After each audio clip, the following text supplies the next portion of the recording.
오늘 말씀은 마태복음 11장 28절에서 30절까지 읽도록 하겠습니다. 마태복음 11장 28절에서 30절입니다. 수고하고 무거운 짐진 자들아 다 내게로 오라. 내가 너희를 쉬게 하리라. 나는 마음이 온유하고 겸손하니 나의 멍에를 메고 내게 배우라. 그리하면 너희 마음이 쉼을 얻으리니 이는 내 멍에는 쉽고 내 짐은 가벼움이라 하시니라. 영어로 한번 해볼게요. Come to me, all you who are weary and burdened, and I will give you rest. Take my yoke upon you and learn from me, for I am gentle and humble in heart, and you will find rest for your souls. 너무나 유명한 말이죠, 여러분. 이 말씀, 주님께서 우리에게 주신 말씀. 보면은 쉼에 대해서 이야기합니다. 이 현대인들에게 지금 가장 필요한 게 사실은 쉼이 맞죠, 여러분. 현대인들은 지쳐 있어서 6일 동안 일하면 주말에 자고 싶어 하잖아요. 그러니까 현대인들에게는 잠이 필요하고 쉼이 필요한데, 특별히 한국 사회 속에서 자라나는 많은 우리 기성세대도 그렇고 다음 세대도 그렇고 쉼이 부족하죠. 그리고 막상 쉼을 주어도, 쉼의 시간, 휴가의 시간을 주어도 쉴 줄 모릅니다. 놀 줄 모르죠. 저도 그렇습니다. 노는 법을 잘 모르는 세대, 쉬는 법을 잘 모르는 세대. 제가 그런 것 같아요. 저도 예전에 30대 때 사회 갈 때 저희 교인으로부터 그런 말 들었거든요. 윤 목사님은 참 쉴 줄을 모르시는 것 같아요. 저도 참 쉬지 못하고 쉬지 않고 이렇게 막 여기까지 달려온 것 같아요, 인생을. 그래서 저한테도 한 달 줄게 쉬어라 그러면 저 잘 모르겠어요, 쉬는 법을. 그런데 이제 오늘 주님께서는 우리에게 쉬어라. 복음인데 우리 영혼의 자유를 주는 말씀. 아들아, 딸아, 많이 지쳤지? 쉬어라. 세상은 우리에게 이래라. 너희 120%를 해라. 어디서 놀고 있어? 어디서 담배 피고 숨에서 장 밖에서 담배 피고 있어? 나와. 이래. 그렇게 일할 때 주님은 쉬어라. 아들아, 쉬어라, 딸아. 그 세상과 예수님 우리를 바라보는 방식이 참 틀린 것 같아요. 세상은 우리를 어떻게든 이용해서 우리의 120%를 앗아가려고 하는 것. 그리고 우리한테 돈 200, 300, 400 주고. 그죠? 근데 주님은 우리를 아끼신다. 우리를 아끼시는 유일한 분 이 세계에서. 부모님 빼놓고 예수님은 아들아 쉬어라. 딸아 쉬어라. 그렇게 이야기한단 말이죠. 그래서 처음 구절 보시면 이래 돼 있죠. 수고한다. 수고의 레이버입니다. 레이버. 노동을 이야기하죠. 노가다만 노동이 아니죠. 그건 아니죠. 사무직도 다 노동이죠. 화이트 칼라, 블루 칼라 다 노동이죠. 우리 다 노동하죠. 노동 안 하면은 돈을 벌 수 없잖아요. 백수 빼놓고는 무의도식자, 불안당, 조폭 빼놓고는 우리는 다 직업을 갖고 있습니다. 그죠? 그 직업으로 수고하는 거예요. 이 수고에서 벗어날 수 없어요. 우리는 일생. 그렇잖아요. 그죠? 그래서 수고한다. 레이버, 육체적인 노동을 한다. 너희들은. 예, 맞습니다. 우리는 노동자, 저도 목수일 하니까. 수고하예요. 수고. 그리고 그 다음에 뭐란 말합니까? 짐을 지은 자들아. 짐인데 이 짐이 어떤 짐이라고 여러분? 무겁게 느껴지는 짐이다. 우리는 다 수고하는데 그 수고가 가볍게 느껴지는 사람들도 있어요. 예를 들어 내가 원하는 것과 내 수고가 일치하는 사람들. 행운아들이죠. 나는 축구를 좋아해. 그래서 축구 선수가 돼서 국가대표가 돼서 내가 좋아하는 일하고 영향력도 미치고 유명해지고 돈도 많이 벌잖아요. 행운하죠. 그러면 내가 원하는 것을 하면서 돈을 벌 수 있는 것은 극히 소수죠. 많이 그렇진 않죠. 대부분은 내가 원치 않지만 돈을 벌어야 하기 때문에 수고하잖아요. 그러면 그 짐은 무거운 짐이라고요. 수고하고 무거운 짐. 그래서 여러분 사실 제가 지난번에도 한번 말씀드렸지만 짐을 지는 구조는 주님이 만드신 것은 아니에요. 여러분 그 부분에 있어서 오해하시면 하나님을 오해하시면 안 돼요. 눈 떠봤더만은 10대 때는 학력 경쟁에서 피말리는 삶을 살고 졸업했더만 이제 직장 대기업이 그 돈 버는 것에서 피말리고 살고 이 판 자체를 원래 하나님 설계하신 것이 아니라고요, 여러분. 그 부분에서 여러분 하나님 오해하시면 안 돼요. 그분에게 막 삿대질하고 대들고 원망하시면 안 돼요. 왜냐하면 이 판을 세팅한 건 하나님이 아니시라고요. 하나님이 세팅했던 판은 에덴 동산이라고요. 그곳은 두려움과 슬픔과 걱정과 근심이 없습니다. 돈을 벌어야 한다는 그 스트레스가 없어요. 에덴을 깨먹었잖아요. 누가? 인간이. 우리의 시조 아담과 하와가 에덴을 깨먹었잖아요. 그때부터 시작된 거잖아요. 아담과 하와에게 주었던 평안하고 행복하고 풍요로웠던 파라다이스, 다 우리가 그거 알고 싶잖아요. 그 천국. 그것을 우리가 잃었다니까요. 하나님 우리에게 처음 그것을 주셔서 우리가 눈을 딱 떴을 때, 아담과 하고 눈을 딱 떴을 때, 우리 인생의 눈을 응애하고 딱 태어났을 때 우리 앞에는 에덴이 펼쳐져 있었다니까요. 원래. 그게 하나님 원래 계획이었다니까요. 하나님 우리를 괴롭히시려는 것이 아니고 추워도 그럴 생각이 없어요. 하나님 우리를 지옥에 빠뜨리시는 그런 분이 아니시라고요. 그분은 풍요롭고 행복하게 즐겁게 살아라. 내가 에덴 만들고 했다니까요. 이 세팅을 누가 깨먹었어요? 인간이. 우리 시조가 사탄하고 합작해서 깨먹었다고요. 그 후로 어떻게 됐어요, 여러분? 이 판이. 사탄한테 다 넘어갔죠? 그러니까 사탄이 판을 짰다니까. 어떤 판으로? 인간성 상실할 수밖에 없는 판을 짜버렸다고요. 그러니까 이 판은 그냥 우연히 온 게 아니에요. 진화적으로 온 게 아니라고요. 이 판은 의도적으로 악한 자들이 악하게 짠 의도적으로 기획된 판이에요. 이 판 위에서 우리가 평생을 살아간다고요. 주님도 그거 알고 계셨어요. 여러분도 이제 그거 아셔야 돼요. 눈을 떠야 됩니다, 이제는.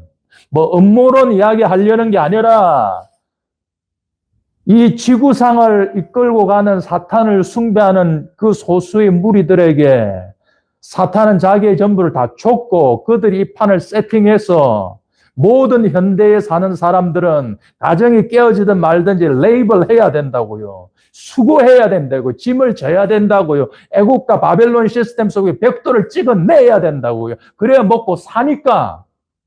그 판은 주님이 만드신 거 아니에요. 하나님께 오해하지 마세요. 하나님이 돈 벌어야 먹고 사는 구조를 만드신 적이 없어요, 하나님은. 이 사탄이 만든 판이라고요. 사탄과 그의 추종자들이 만든 판이라고요. 이 판 위에서 우리가 살아가잖아요. 아무 문제의식 없이. 이제는 문제의식을 가져야 된다니까요. 무슨 허구맹랑한 음모론이 아니라니까요. 사탄을 추종하는 세력들이 있다고요. 그 사람들이 이 지구를 그렇게 이끌고 가고 있다고요, 지금. 여러분들 다 거기서 나오셔야 되는 거예요, 이제. 그래서 아무 생각 없이 여러분, 태어났더만 사람은 수고하네, 무거운 짐지고 평생 먹고 밥벌이 하기 위해서 살아가야 되네. 아무 생각 없이 살다 보면 5, 60, 6, 70, 7, 80 되는 거예요. 그런 삶을 하나님이 기획했다고요. 거짓말 하지 마세요. 성경에 그런 게 어디 있어요? 하나님 그런 삶 기획 안 했어요. 아버지라면 그런 삶을 안 주신다고요. 그런데 이 바벨론 시스템 속에서 인간은 어떻게 된다고? 인간성이 상실된다. 기계처럼 톱니바퀴처럼 돌아가잖아요. 한 달 톱니바퀴처럼 돌아가야 200이든 300이든 벌잖아요. 500이든 1000이든. 그 수레바퀴에서 벗어나올 수가 없잖아요. 그 시스템, 애굽 시스템, 바벨론 시스템에서 벗어나려면 뭐가 필요해요, 여러분? 비전과 용기가 필요하다고요. 비전을 받아야죠. 용기가 있어야 차고 나가지. 세상은 우리를 어떻게 가스라이팅 합니까, 여러분? 세상에서 세뇌된 여러분들의 부모와 여러분들 교사들이 어떻게 지도했어요? 대학 들어가야 된다. 명문대 들어가야 된다. 좋은 직장 시작해야 된다. 그래야 돈 번다. 그래야 결혼한다. 그렇게 우리를 가스라이팅 했다고요. 그래서 우리도 이렇게 사는 것이 맞는 것처럼 생각하면서 살아간다고 톱니바퀴처럼. 그런데 아니라고 그것은. 주님은 뭐라고 말씀하신다고 여러분들에게? 내 백성아 거기서 나오라. 내 백성아 애굽의 시스템에서 나와라.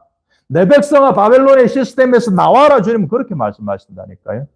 틀리다니까요. 세상에 주는 메시지와 주님이 우리를 이끌어가는 메시지 진리는 틀리다고. 내용 자체가. 세상은 우리를 소모품처럼 쓰다가 버려버려요. 명퇴시켜 버려버린다고요. 명퇴시켜 버리면 어떻게 해요? 명문대 나와도 명퇴되면 치킨집 가는 치킨집 짜리거나 나이 들면 경비원 된다고요. 명문대 나와도 7, 80대면 돈 못 모으면.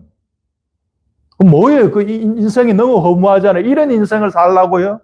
이런 인생을 살라고 하나님 우리를 50억 분의 1분의 정자와 난자가 만나서 태어나게 했다고요? 말도 안 되는 소리 하지 마세요.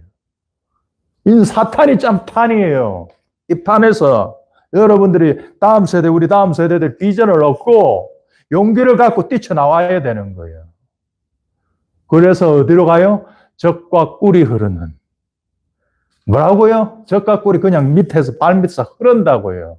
내가 노동을 안 해도 젖과 꿀이 흐른다고요. 그 낙원으로 여러분들의 다음 세대를 이끌고 여러분들 아들, 딸들을 끌고 들어가야 되는 거예요. 그러나 리딩하는 세대로 여러분들을 세우셨다고, 우리 다음 세대를. 그러니까 하나님 원망하지 말고 하나님 원망하시면 안 되는 거예요. 하나님 이 판을 안 짰기 때문에 하나님 이 판을 짰다면 하나님을 원망하세요. 이거는 마귀를 원망해야 돼요. 자, 그래서 수고하고 무거운 짐지게 되면 어떻게 해요? 하나의 무거운 짐, 국가가 좀 져주세요. 이렇게 나온다. 여러분, 어떻게 돼요? 그 럼 속에서 이제 전체주의가 다가오는 거예요. 전체주의. 여러분, 역사를 한번 봐보세요. 히틀러. 그 당시 때 한 90% 이상의 독일 국민, 남자, 여자, 종교인, 어린이, 청소년 할 것 없이 다 지지해요. 히틀러를 지지했다고요. 왜? 히틀러가 빚의 문제, 빵의 문제를 해결해 주겠다고 하니까 히틀러와 국민당, 나치를 찍었다고요. 뭐 때문에요? 빵. 왜? 수고하고 무거운 짐을 져가지고 겨우 빵 하나 버는데 이 빵을 나라에서 대신에 해주겠대요. 히틀러가 이 빵 문제를 해결해 주겠대. 그러면 어떻게 해요? 내 소중한 투표권을 넘긴다니까요. 자발적으로. 고문당해서 넘긴 게 아니에요, 히틀러는. 전폭적인 독일 국민의 지지를 받아서 히틀러가 총통이 됩니다, 여러분. 그 역사는 오늘날도 반복되며 예수님도 경험해서 어떻게 했어요? 예수님의 오병이의 떡 문제 해결하죠. 3일 동안 집회했어요. 돌려보내야 되는데 먹을 게 없어. 어떻게 했어요, 예수님께서? 5,000명 먹여버렸어요. 수고하고 무거운 짐이잖아요. 도시락 준비 못한 사람들 있는데 굶어야 되는데 예수님이 한 칼에 해결했어요. 그게 어떻게 합니까? 전체주의형이 들어와 버리는 거예요. 우와, 예수님 우리의 구세주다. 우와, 예수님이면 우리를 이 수고하고 무거운 이 돈의 짐에서 벗어나게 할 수 있다. 아, 예수님은 떡 문제 해결된다. 그래서 어떻게 했습니까? 바로 대통령 세우려 했어요. 바로 우두머리로 진짜 세우려고 했잖아요. 성경 말씀 그리 돼 있잖아요. 그런데 어쨌다고 예수님은 이 영은 성령이 아니다. 내가 우두머리 결국 왕이 돼야 되지만 지금 이 시기도 아닐 뿐이로 이 상황을 배후에 역사하는 것은 전체주의의 영이다. 나는 이 영과 상관하지 않겠다고 물러가신다고요. 그런데 오늘날 이것은 동일하게 적용돼요, 여러분. 또 누가 있습니까? 구약에 배고픈 남자가 하나 있었어요. 너무너무 배가 고팠어요. 오전에 뭘 했냐? 헬스를 했어. 운동을 했어요. 그러니까 점심때 배가 너무너무 고픈 거예요. 근데 집에 들어오는데 맛있는 냄새가 나요. 딱 보니까 팥죽이라. 동생이 팥죽을 만들고 있는 거예요. 그거 팥죽 한 그릇 다오. 형님의 장자권을 저에게 주시지요. 그럼 이 팥죽을 한 그릇 드리겠나이다. 아이고, 그깟 장자권 내가 죽으면 뭔 소용이 있어. 지금 한 그릇 밥이 더 중요하지. 라고 해서 팥죽 한 그릇에 자기의 무형의 형이상학적 권리, 장자의 권리를 판 에서를 보고 하나님 뭐라 했는지 아십니까, 여러분? 망령되다. 망령되다 영어로는 프로페인 돼 있어요. 프로페인. 뭐냐? 신성한 것을 모독하는 거예요. 그러니까 뭐가 신성하다는 건 뭐예요, 여러분? 신성, 신의 성질을 갖고 있다. 뭐가? 장자권이. 그러면 장자라는 권리가 눈에 보이진 않죠. 그런데 에서가 먼저 응애하고 태어나서 장자가 됐잖아요. 쌍둥이지만. 그럼 에서한테 지금 뭔가 무형의 어떤 신성한 권리가 주어져 있는 거예요. 에서가 이해할지 모르지만. 근데 신성한 그 권리를 어떻게 한다고요? 팥죽. 8,000원짜리 뼈다귀 해장국 한 그릇 팔아버렸다. 누가? 에서가. 그리고 이걸 위에서 딱 볼 때 망령된 놈 이란다고요. 자, 여러분 보세요. 여러분의 투표권 보세요. 여러분 투표권. 무형의 권리죠. 나의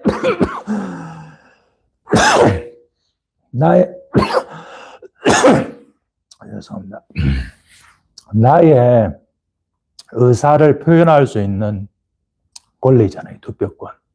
이 투표권을 어떻게 한다고요? 밥 한 그릇에 판다. 그럼 위에서 볼 때 어떻게 된다? 너 망령돼. 너 그럼 자격 없어. 이래 나온다고요. 대단하죠, 여러분. 그러니까 하나님으로 받은, 여러분들이 받은 그 신성한 그 어떤 거 있죠? 그거. 여러분들의 몸의 체력일 수도 있고, 재능일 수도 있고, 여러분들의 그 목소리일 수도 있는데, 여하튼 그런 것들을 뭐라고요? 팥죽 한 그릇에 팔지 마라. 아들아, 팥죽 한 그릇 팔아먹으라고 내가 그거 준 거 아니다. 라고 주님 말씀하신다고, 여러분. 그러면 여러분, 오늘날 뭡니까? 현대판 에서들이 있죠. 현대판 에서들. 돈 30만 원, 50만 원 보편복지 받고 표 준다고요. 그 현대판 에서들입니다. 현대판 에서들, 망령된 자, 프로페인. 하나님의 신성한 나라를 유업으로 줄 수 없어, 너 같은 것에는. 왜? 그 신성한 것을 30만 원, 50만 원에 팔아먹었거든. 그러니까 30만 원, 50만 원이 내 투표권보다 높다는 거잖아요. 그게 팔아버리는 거잖아요. 그럼 너는 하늘나라에 더 소중한 것을 나눌 자격이 넌 안 돼. 미안하다. 그래 나오겠죠. 왜? 이미 준 그 신성한 거 30만 원, 50만 원 곰탕한 것에 팔아먹는데 더 큰 신령한 것을 주님이 주실 수 없지요. 그렇잖아요. 맞는 거잖아요, 그게. 현대판 에서들 많기 때문에 독재자들이 등장하고 매번 등장하고 독재자들이 먹히는 거예요. 왜? 빵의 문제가 그리도 중요하기 때문에, 먹고 사는 문제가 그리도 중요하기 때문에 빵의 문제 해결해 준다고 하면 오늘날도 대중들은 그렇게 쉽사리 히틀러와 독재자들을 만들어내는 거예요. 칭송하는 거예요. 독재자들은 그걸 너무나 잘 알고 있기 때문에 내가 대통령이 되면 당신의 빵의 문제를 해결하겠습니다. 그래 나온다니. 그럼 다 찍어주잖아요. 그래 독재의 문은, 전체주의 문은 항상 열려 있었어요. 인류의 역사상. 우리나라도 한순간에 독재체제 전체주의로 넘어갈 수 있어요, 여러분. 독일도 넘어갔어요. 이탈리아도 넘어갔어요. 러시아도 넘어갔어요. 베네수엘라 남미들 다 넘어갔어요. 북한도 넘어갔어요. 북한도 어떻게 해서 정권 잡았어요, 김일성이. 밥이잖아요, 밥. 쌀밥에 고깃국 있잖아요. 쌀밥에 고깃국 줄 테니까 나를 찍어내서 찍었더니 어떻게 됐어요? 다 반대파 숙청하고 지금까지도 쌀밥에 고깃국 못 먹고 있어요. 전체주의가 그렇게 무서운데 우리가 그러니까 여러분 옛날에 뭡니까? 영화의 대사처럼 뭐라 했습니까? 뭐 민중은 개돼지다. 그 개돼지성이 우리 백성들에게 있는 거예요. 팥죽 한 가락에 장자권 파는 에서의 망령된 비루함이 우리 속에 있다고요. 그리고 독재자는 그걸 잘 이용한다는 거. 그렇게 해서 정권을 빼앗아온다는 거. 내가 당신의 밥 문제 해결할 테니 날 찍어주시오. 덜컥 찍으면, 정권 잡으면 다 가난해지잖아요. 그 끊임없이 반복되고 있고. 지금 우리나라도 지금 그 위기 속에 있어요.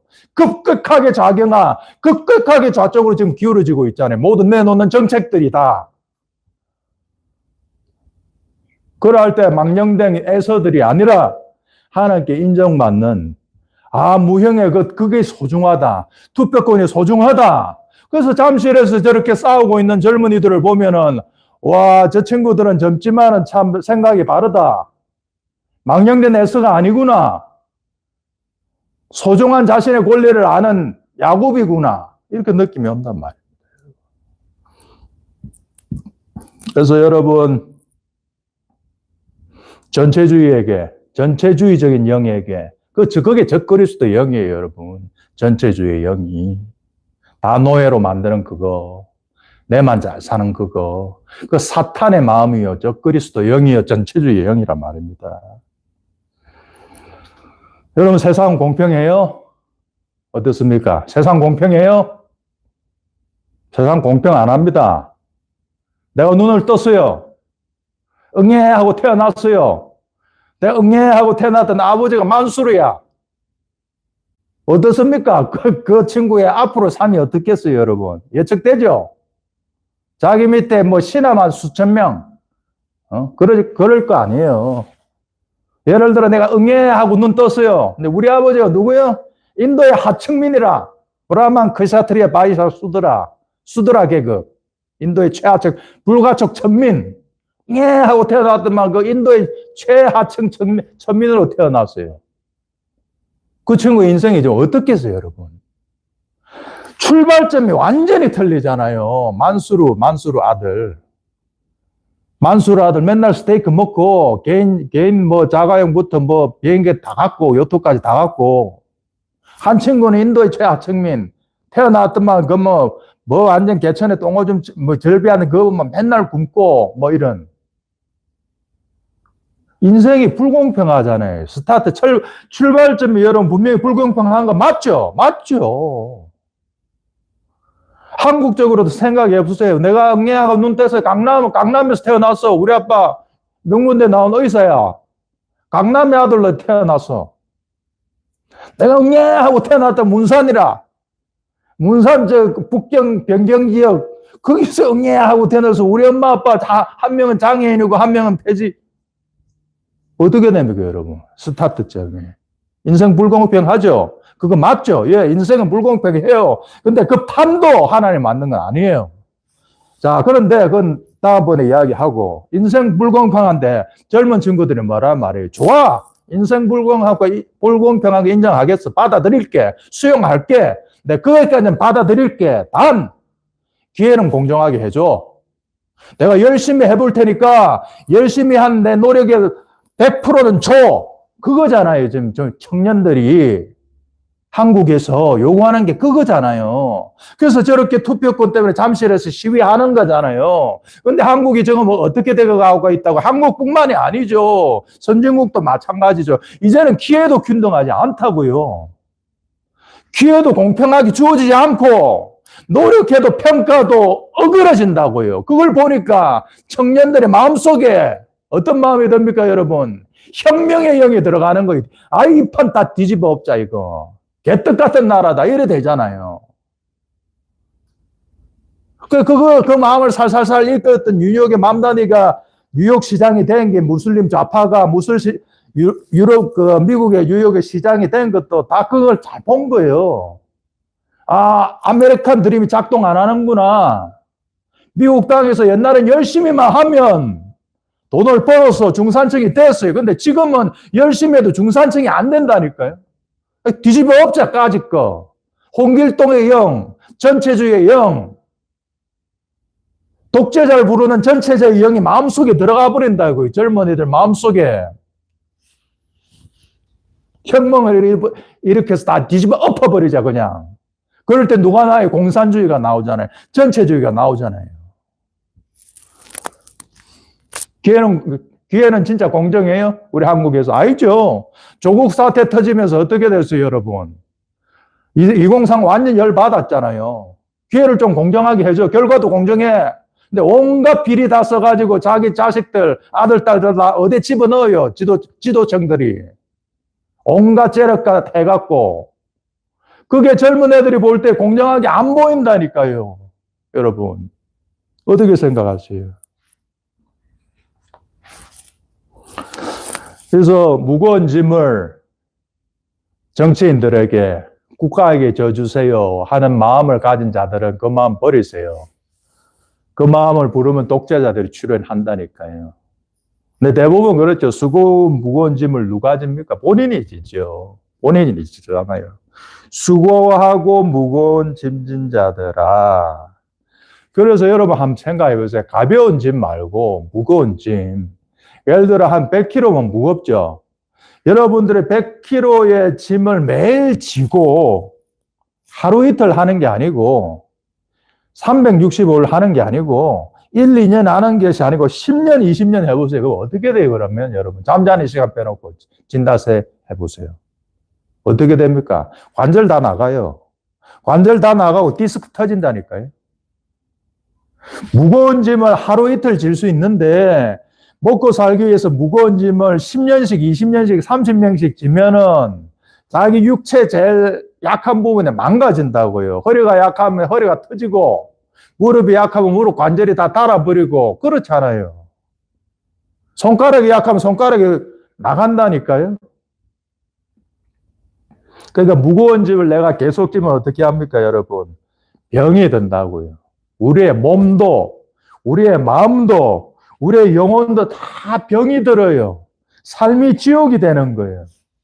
그러니까 수고하고 무거운 짐을 계속 지면 어떻게 돼요? 사람에 따라 뭐 탈모가 걸리기도 하고, 쏙쏙이는 남편 때문에 짐을 졌던 가정주부는 나중에 급성 암에 걸리기도 하고, 아니면 마음 자체가 상처를 받아 병들기도 하고, 여러 가지로 이렇게 드러나죠. 그리고 이 무거운 짐을 지는 삶을 계속 겪으면 어떻게 돼요? 마음 깊이에서 불만족이 생긴다니까요. 이 불만족감. 어떤 불만족감입니까, 여러분? 이건 내가 원하는 삶 아닌데. 이거 내가 원하는 삶 아닌데. 불만족스럽다. 불만족. 감사해야 되는데, 알겠는데, 내 삶의 자리가 불만족스럽다. 그거 아닌데? 오늘도 또 100kg를 집니다. 자고 일어났습니다. 또 회복되면 또 오늘도 100kg를 집니다.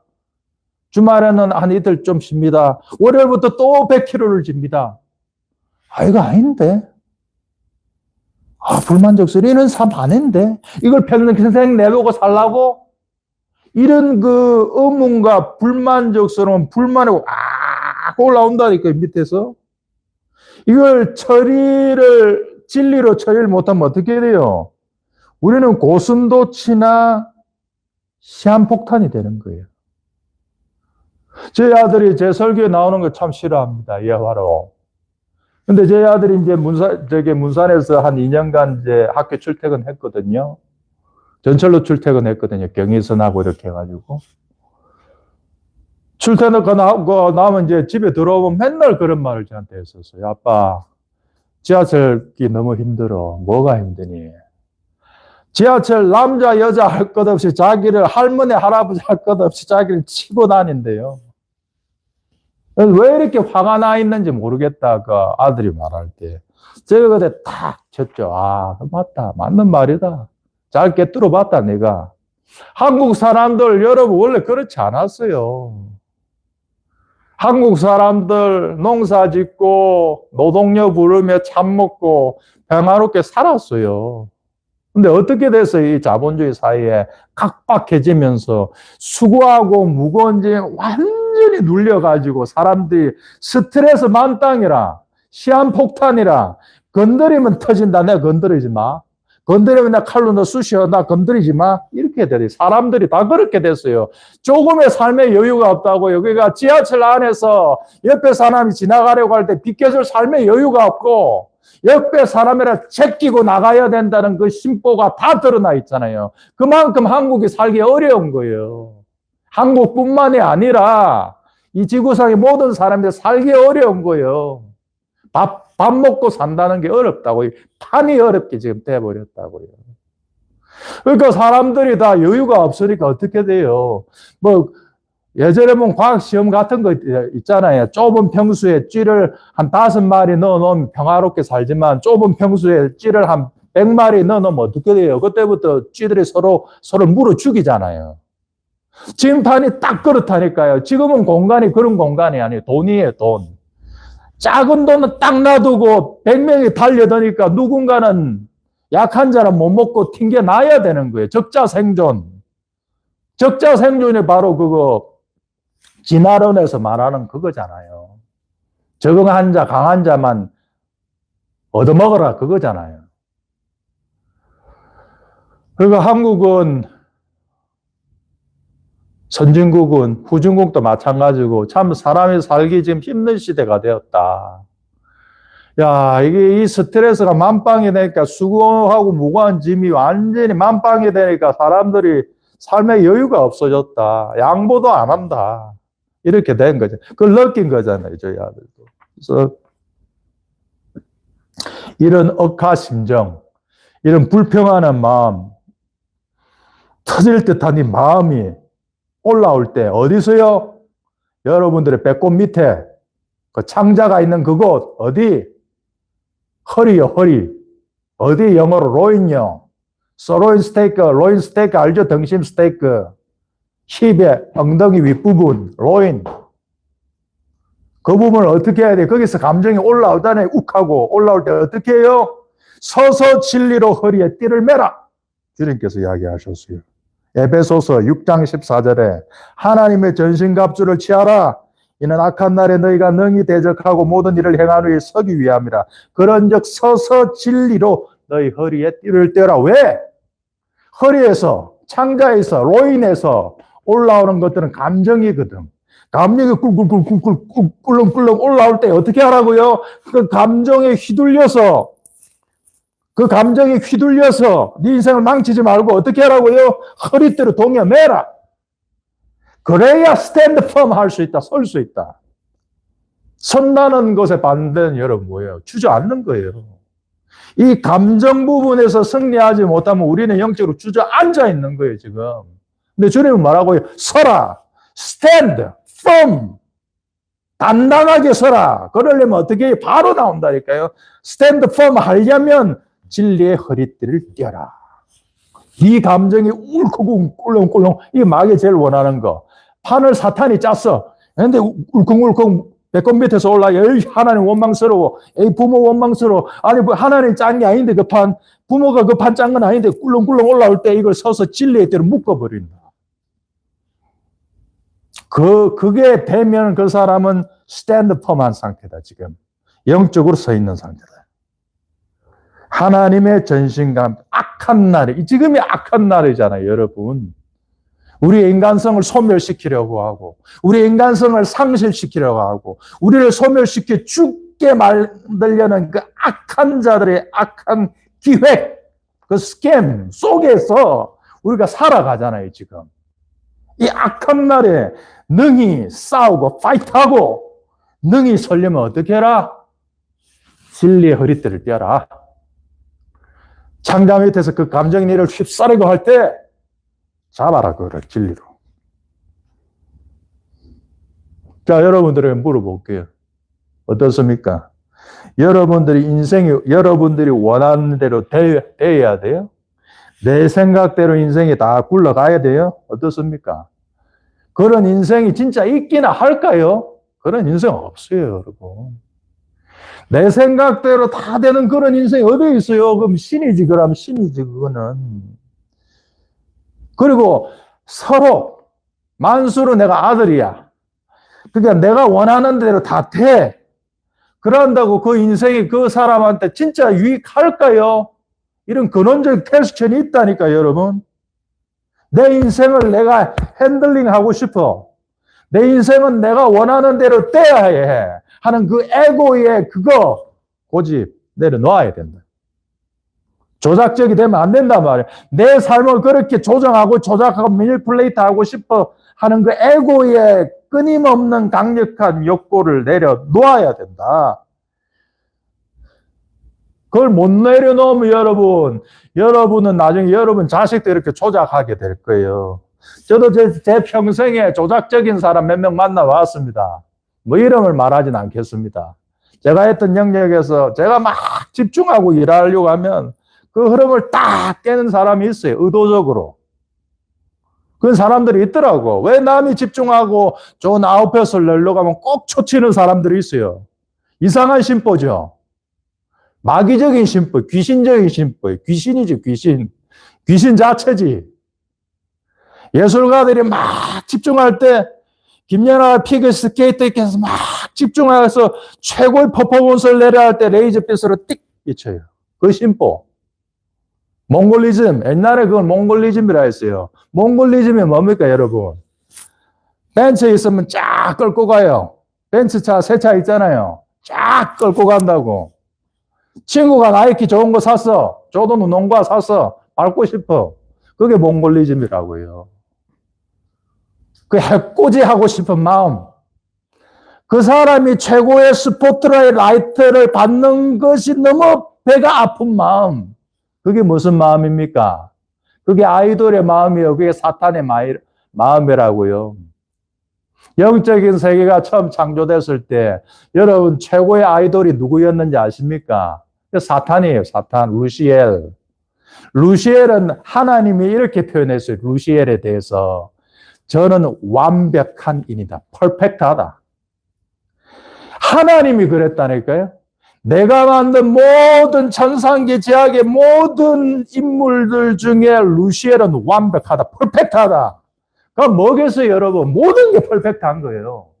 목소리도 좋고 키도 크고 얼굴도 엄청 잘생겼고 다 되는 거예요. 팔랑미인, 완벽한 인, 피조물계의 아이돌. 많은 물품을 교류했어요. 그는 루시엘이. 근데 어떻게 됐어요? 자기 위에 딱 한 명 있잖아요. 하나님. 그걸 제끼려다가 그냥 한 방에 간 거 아닙니까? 하나님을 제끼려다가 한 방에 갔잖아요, 여러분. 그러니까 그게 다 그런 마음이라고, 여러분. 그 마귀의 마음.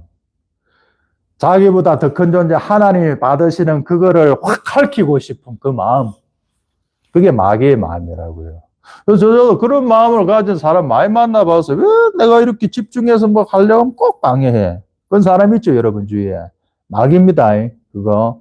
속으로 예수를 물리치세요. 대적하라 그랬잖아. 파이트하라 그랬. 그게 여러분 부모일 수도 있어요, 실제로. 저도 어쩌면 제 아들한테 그렇게 했는지도 몰라. 우리 아들이 집중할 때 내가 일부러 그 집중을 깨려고 했는지도 모르죠. 그럼 나도 그때 마귀짓 한 거예요. 그래서 이 모든 여러분 것들에 대해서 주님의 처방은 무엇입니까, 여러분? 주님의 처방. 쉽습니다. 여러분 진짜 쉬워요. 주님의 처방. 주님의 처방이 그게 아니에요. 토플 만점 받아라. 그게 아니라니까요. 서울대 가야 된다. 그게 아니라니까. 주님의 처방은 뭡니까? 나의 멍에를 메고 내게 배워라. 그러면 너희 마음이 쉼을 얻으리라. 아까 어떻게 돼 있어요? Find the rest. 쉼을 발견하게 된다. 주님의 처방은 뭡니까, 여러분? 맡겨라. 쉽죠, 여러분.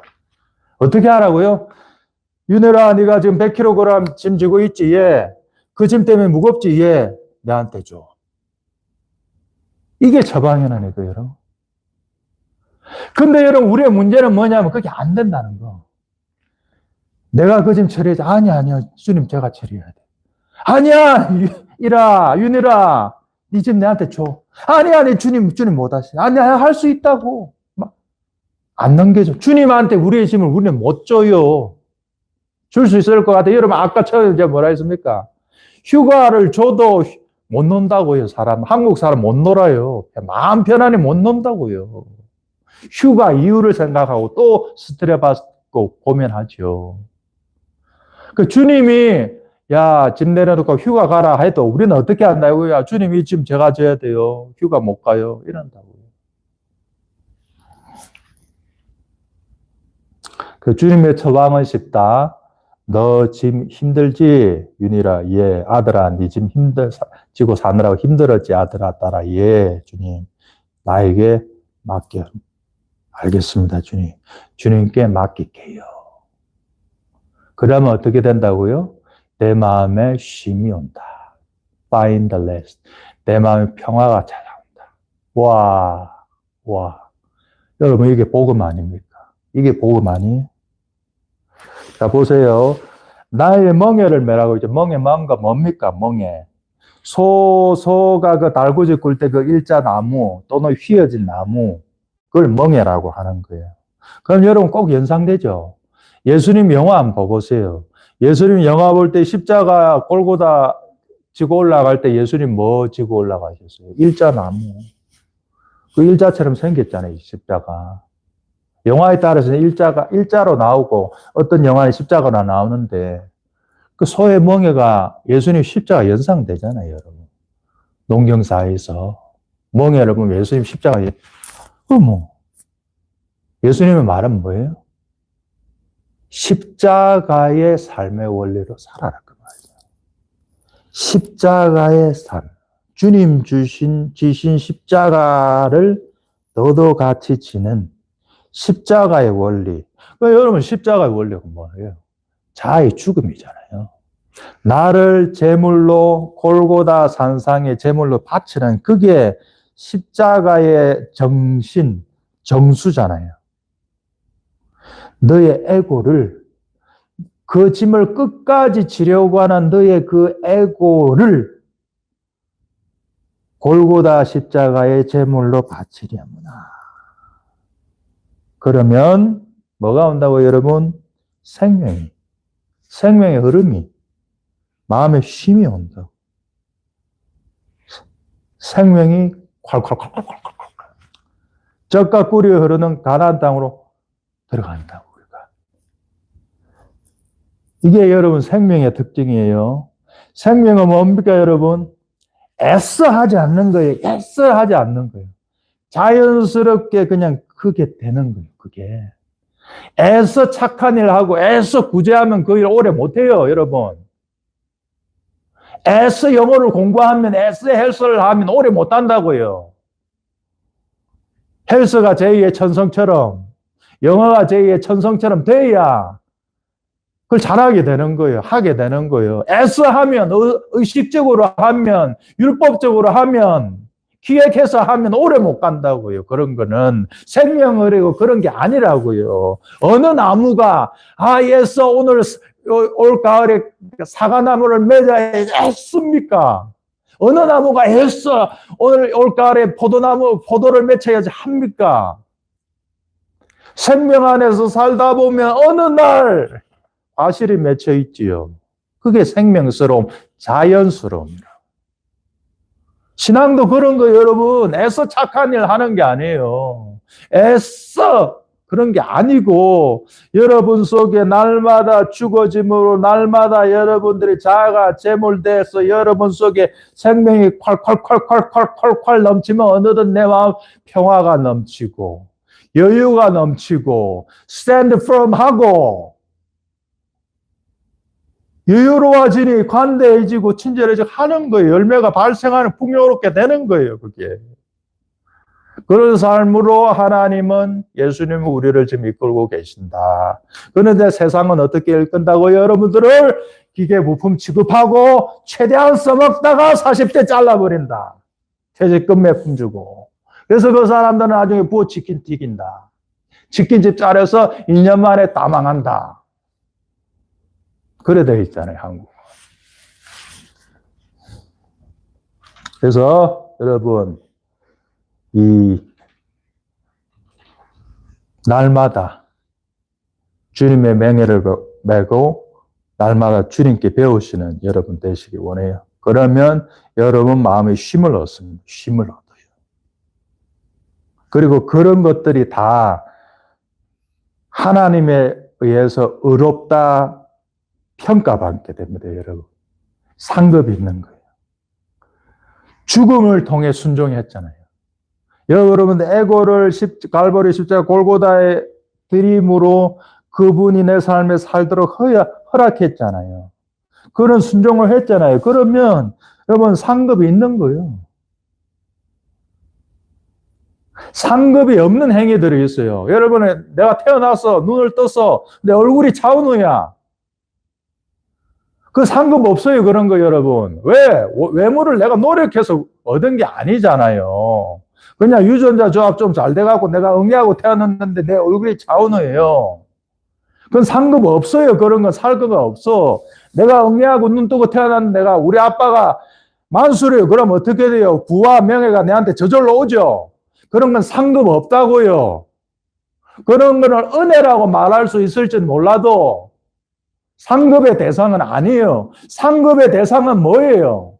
사도 바울이 뭐라 이야기했습니까? 나의 달려갈 길과 주 예수께 받은 사명 곧 하나님 은혜의 복음 전가를 마치려 하면 나의 생명도 조금도 귀한 것을 여기지 않노라 할 때 나중에 뭐라 말합니까? 사도 바울이 나는 선한 싸움을 싸우고 나의 달려갈 길을 마치고 믿음을 지켰으니 이제 후로는 나를 위하여 의아의 물류관이 있을 것이다.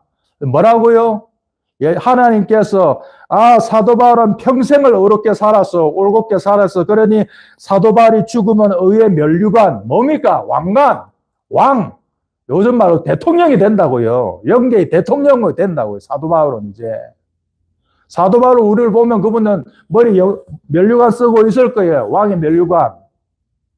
신라 왕관 같은 면류관 쓰고 있을 거라고요. 왕으로 인정해 준다고요. 그런 공정한 평가가 하나님 하신다. 세상은 안 해요. 세상의 재판관들은 다 병들고 부패했어요. 소수의 의로운 재판관 빼놓고는.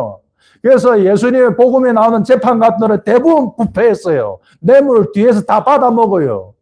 영부인한테는 핸드백, 명품백 하나 받았다고 무기징역 때려버리지만은 정작 자기 삼은 돈을 수천만 원 받도 있어요, 뒤에서. 그런 불의한 재판관이 판단하는 게 이 나라라고요. 그런데 하나님 어렵게 여러분들의 인생을 평가하신다고요. 사도 바울아, 예, 너는 평생에 나의 길을 달렸어. 내가 너를 어렵게 평가한다. 너는 왕이다. 왕의 멸례관을 내가 너에게 주리라. 그걸 사도 바울도 안 거예요, 말년에. 그래서 이렇게 말한 거예요. 디모데후서 4장 9절에서 나는 의의 멸류관 받는다. 하나님 알려주신 거예요. 바울아, 너 죽고 이제 눈 뜨면 다시 눈 뜨면 내가 멸류관 너한테 줄게. 넌 왕이야. 너는 이 세계의 왕이야. 공정하신 하나님, 의로우신 재판장. 고등학교 우리 선생은 뒤에서 뒷돈 뇌물 받았어요. 반장 어머니한테 뒷돈 뇌물 받았어요. 공정하게 평가 안 했어요. 똑같이 짤짤이 할 때 반장은 뺨 안 맞고 나는 뺨 맞았어요. 불공정하죠. 불공정하지. 이 세상은 불공정하니까. 그러나 하나님은 공정하세요. 하나님은 여러분들의 인생의 모든 것들에 대해서 다 공정하게 판단하시니 여러분 기죽지도 말고 낙심하지도 말고 그러나 두려워해야 되는 거예요. 공정하시니까 뇌물 하나님 안 받는다고요. 여러분의 한 대로 그대로 재판해 주실 거예요. 그러니까 좋으면서도 무섭죠. 그렇죠? 좋죠? 그런 재판관 없는데 의로우신 재판관이 나를 바르게 평가해 주는 게 좋은데 나도 잘못한 거 있잖아. 그 부분에서도 없다니까요. 좋은 듯 하면서 부담스럽죠. 이 진리가. 그래서 하여튼 여러분, 하나님은 그렇게 해주신다. 여러분들의 모든 노력과 눈물과 땀과 슬픔을 하나님은 다 반드시 카운팅 해주신다. 자, 그럼으로써 멍에를 메고 그리스도께를 배우고 여러분들의 짐을 다 맡기면 결국에 우리에게 얻는 것이 뭐라고요? 아까 말했잖아요. 평안. 평안입니다. 자, 그래 여러분 말씀 마칠게요. 한번 보세요. 여러분 거의 망했어요, 지금. 가진 거 없습니까? 파산했습니까? 건강은 다 막살났고, 가족도 막살났고, 다 끝났어요? 잘 된 거예요. 마음의 준비가 됐잖아요. 어떤 마음의 준비?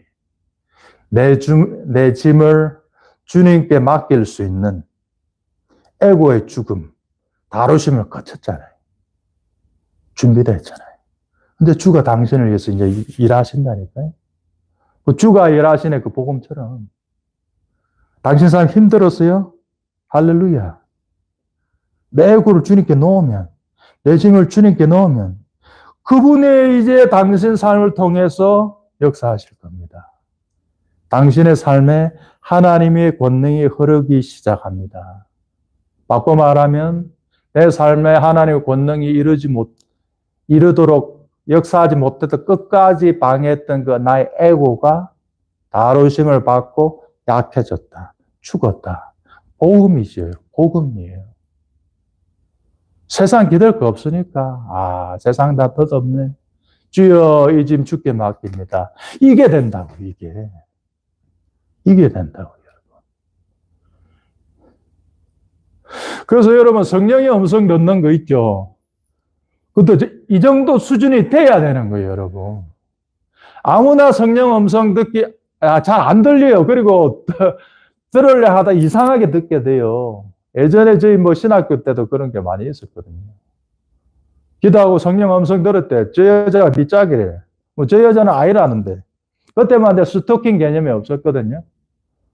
지금으로 보면 스토킹이죠. 여자는 아닌데 받은 게 없는데 쌍박이 다 받아야지. 그렇잖아요. 그러니까 그런 신앙의 이런 주제들을 섣불리 적용하지 말고 하나님의 연단으로 가난한 마음을 가질 때에 그런 것은 생명에 꽉 차면 저절로 열매 맺게 돼요, 여러분. 그러니까 열매를 억지로 맺으려고 하지 마시고 여러분들의 짐을 갈보리 십자가 주님에게 맡기세요. 그분이 맡기라고 하잖아요. 그분이 안 받겠다고 하면 길은 없는데 그분이 받겠다고 그러잖아요. 그러니까 우리 MZ 세대들 한국 사회에서 살아남는 거 힘든 거 다 잘 압니다. 불완전한 부모 밑에서 힘들고 어렵고 학대받고 여러분 살아오셨잖아요, 지금도. 그리고 앞으로 우리가 살아가는 세상 또한 만만치 않잖아요.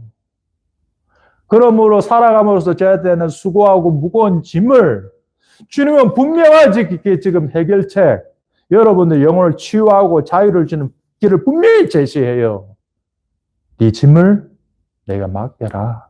내가 진다. 그 짐 내가 없애줄게. 그래 나의 멍에를 주고 배워라.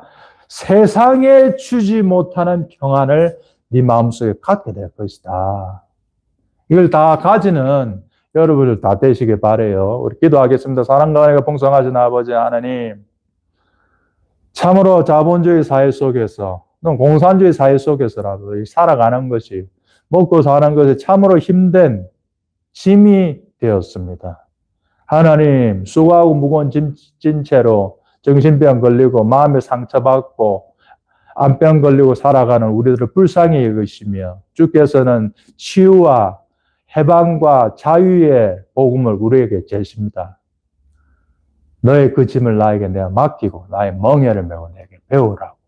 우리 다 그리할 수 있는 저희들 다 되게 하소서. 주의 다루심의 인생의 다루심을 통해서 우리의 자아의 에고의 그 아집들을 내려놓고 갈보리 십자가 주님의 발 앞에 우리의 에고를 제물로 드리며 주여 내 삶을 통해 이루소서 역사옵소서 할 때 우리 삶이 이전과는 볼 수 없었던 그 놀라운 하나님의 권능과 생명이 흐르는 형통한 젖과 꿀이 흐르는 가나안 땅으로 들어가는 저희들이 다 될 수 있도록 도와주시옵소서. 젖과 꿀이 흐르는 가나안 땅으로 못 들어가게 막았던 것은 바로 우리 자신의 에고의 그 고집이었습니다. 주님 도와주시옵소서.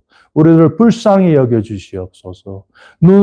인생길 발밑을 봤더니 눈에 보이는 것이 젖과 꿀입니다.